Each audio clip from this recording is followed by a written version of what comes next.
Indonesia, negeri yang dianugerahi beraneka ragam flora dan fauna, baik yang di darat maupun di dalam lautan. Salah satunya, mamalia laut yang terdapat di Pulau Alor ini. Keberadaan dugong saat ini sangat langka di bumi Khatulistiwa. Sapi laut ini biasa tinggal di habitat perairan dangkal dan padang lamun.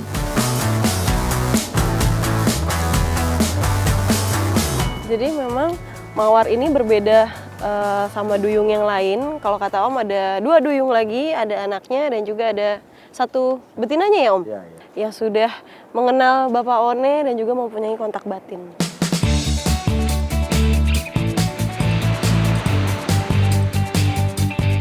Dan juga sebenarnya ini tidak dalam, hanya sekitar 3 atau 4 meter. Dan di depan saya memang sudah laut lepas, jadi emang ini areal bermainnya dugong. Dugong akan selalu naik ke permukaan air, sebab ia hanya mampu menahan nafasnya 12 menit di air untuk mencari makan dan berenang. Ini pertama kalinya saya jauh melihat dugong sedekat ini.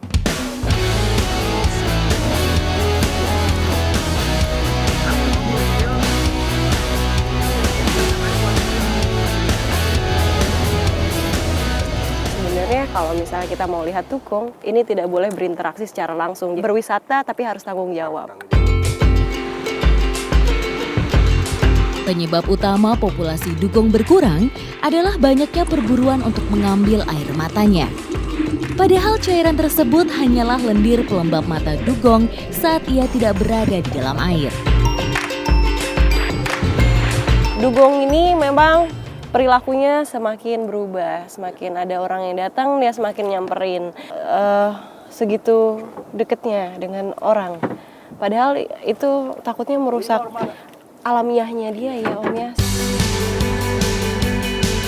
Dugong merupakan satu-satunya mamalia laut yang memakan lamun.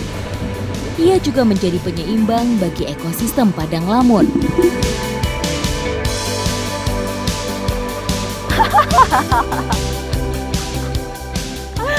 Wah, luar biasa.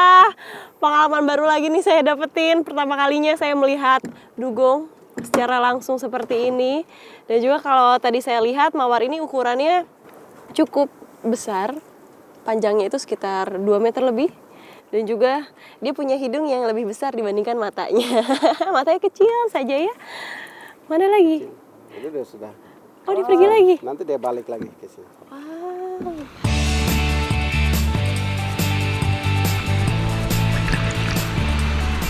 Wisata dengan tanggung jawab. Jadi tidak boleh ada interaksi sama sekali dengan dugongnya. Megang aja kita nggak boleh sebenarnya.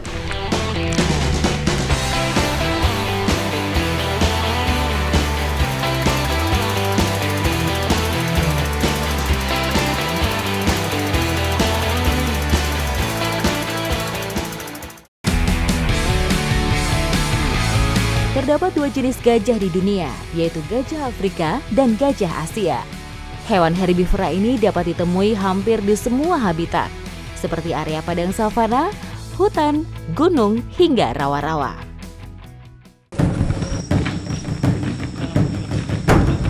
Saat pencarian lokasi gajah, biasanya tim harus mencari jejak-jejaknya terlebih dulu. Namun kali ini, karena ada laporan dari pemilik kebun, maka tim bisa langsung memastikan lokasi keberadaan gajah liar. Perkebunan warga yang berada di jalur lintasan gajah untuk mencari makan membuatnya rentan rusak karena tidak sengaja terinjak oleh gajah yang melintas. Meriam karbit adalah alat utama untuk memberikan terapi kejut terhadap gajah-gajah liar. Sederhana, aman, dan sangat efektif.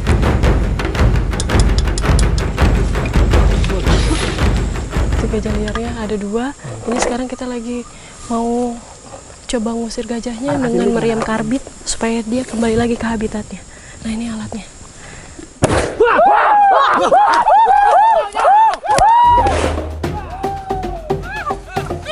Saat melakukan pengusiran, harus dipastikan keberadaan kita diketahui oleh gajah liar, agar gajah tidak kaget dan melakukan gerakan mendadak yang berbahaya. Oh, Aman? Udah aman ya Bang? Udah. Udah mulai masuk? Ini ada bentar. Nah ini gajahnya sepertinya sudah mulai masuk ke dalam kawasan lagi, sudah mulai masuk ke habitatnya. Tapi kita mau cek lagi ke depan supaya lebih tahu sudah masuk benar atau belum.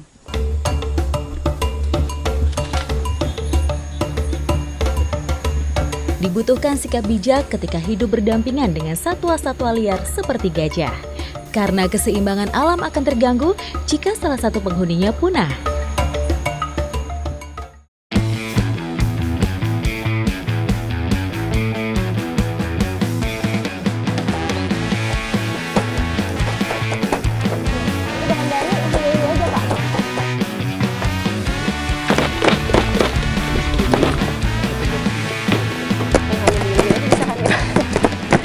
Nggak cuma manusia yang suka puding, tapi gajah juga suka. Nah ini sekarang saya lagi bikin dulu bahan-bahannya.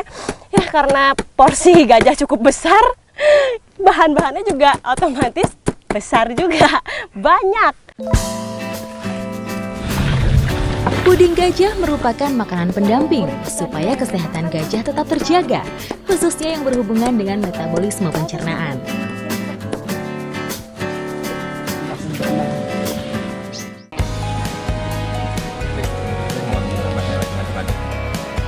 Puding sudah matang, tinggal diletakkan di cetakan khusus untuk proses pendinginan.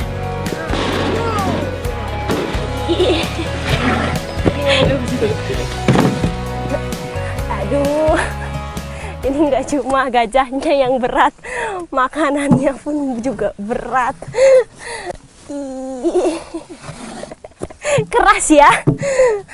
Jadi memang seperti ini kental, tapi nanti kalau sudah didinginin dia bentuknya akan tetap seperti ini. Mulai agak mengeras sedikit. Oh, agak lebih keras. Ya, kira-kira aja.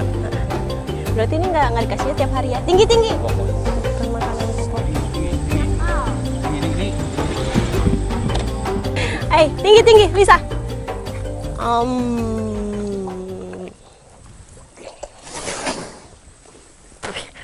Cipratin. Ini bukan air loh, ini suplemennya dia, tapi masih aja iseng ya usil. Dan ini pudingnya sebenarnya bukan makanan pokok gajah-gajah ini, lebih ke suplemen atau vitamin ya Pak ya, yang dikasih seminggu hanya sekali. Tinggi.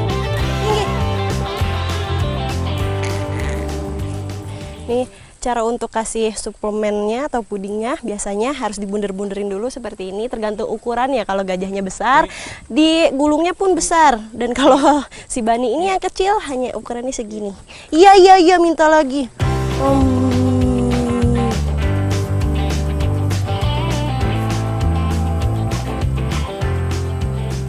Tanpa disuruh, gajah-gajah ini udah mangap sendiri, udah minta makanannya tuh. Ada teknik tersendiri untuk memberi makan gajah jantan.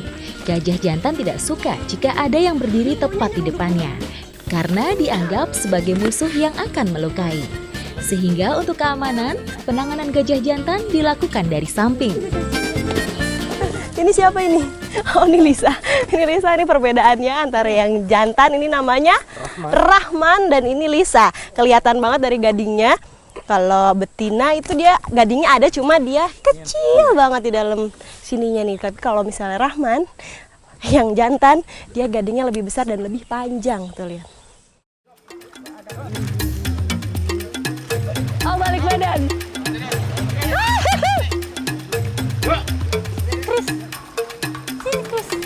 Gajah Sumatera merupakan salah satu spesies gajah Asia yang ukurannya paling kecil jika dibandingkan ukuran gajah yang lainnya. Anak itu ini yang lagi berbaring di depan saya namanya Agustina. Agustina ini sudah 40 tahun. Jadi memang kalau untuk gajah sendiri, lifespan dia mampu hidup kalau sehat sampai usia 70 tahun.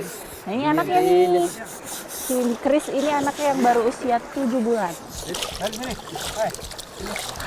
Lagi melaju mau nendang. Oh ya? Ya, kalau nggak dikasih ini nendang. Jadi memang ya yang namanya anak kecil, mau anak kecil manusia, mau gajah sama aja.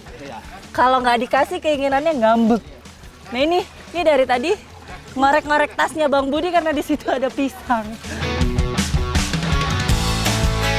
Layaknya manusia, hewan-hewan cantik ini juga dimandikan setiap hari. Sekitar 1 jam, gajah-gajah ini akan dibersihkan dari berbagai kotoran yang menempel di tubuh mereka. Benar-benar menarik ya.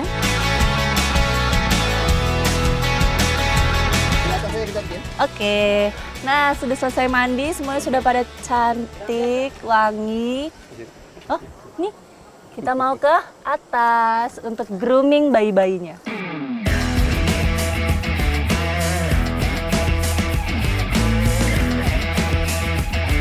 Nah kalau misalnya bayi kan sakit langsung kebaca gitu suhu tubuhnya panas. Iya, Kalau iya, iya. anak gajah Sama, dia ada perbedaan suhu. Terus Hangat gitu? dari aktivitas dia, gerakan dia itu ada perbedaan. Terus dari ini lidahnya, warna agak- lidah? warna lidah ada perbedaan. Juga matanya agak sayu gitu.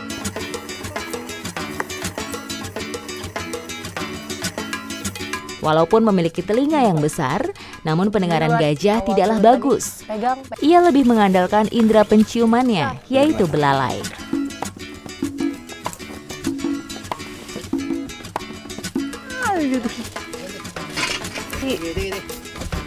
Dia udah bisa. Ini kalau pas musim hujan, peritipnya. Ini nih biasanya penyakit kalau di saat musim hujan. Nah biasanya jamur-jamur apa bilangnya bang sini? Rangas. Rangan. Rangen. Seperti itu. Kayak kutu air. Nah Ya, nih. betul air. Jadi ini dasar tapak kakinya itu seperti kayak kita kapalan kan, itu menebal, lapisan kulit luar yang menebal. Nah itu dia menyerang. Jadi kalau misalnya tidak dikopek begini, ya kayak kuku lah, makin lama makin dalam masuk ke dalam, itu bisa tiba-tiba tetanggal aja copot aja kukunya.